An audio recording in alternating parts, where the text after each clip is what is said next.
Индиската влада воведе серија мерки, откако индексите на загадување покажаа дека квалитетот на воздухот во Њу Делхи и понатаму екстремно лош, а нивото на PM честици во индиската престолнина е 10 пати повисоко од дозволеното.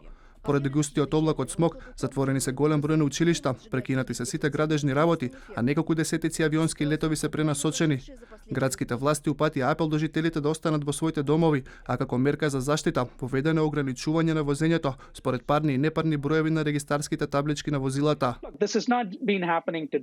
Ова не е ништо ново и не е дека владата не знае какви мерки треба да се преземат.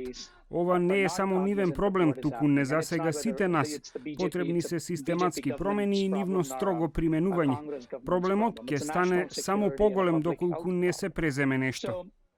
Сепак многумина се скептични дека владините мерки ќе променат нешто, со оглед на тоа дека 13 од 20 најзагадени градови во светот се од Индија.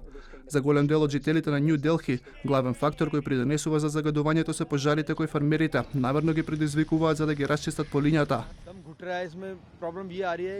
Воздухот ме задушува. Мислев дека дождот ќе ги промени работите и ќе го намали загадувањето, но тоа не се случи. Имам главоболка секој ден кога станувам од спиење. Понекогаш и се гушам. Имам воспаление на дишните патишта, а ме печат и очите. Не е зима и ова што го дишеме не е магла. Според пресметките на локалните власти, од сообраќај дневно треба да бидат исклучени 1,2 милиони возила. Изминативе денови, воздухот во Њу Делхи достигна опасно ниво на загадување до 20 пати над дозволеното, предизвикувајќи респираторни заболувања кај граѓаните.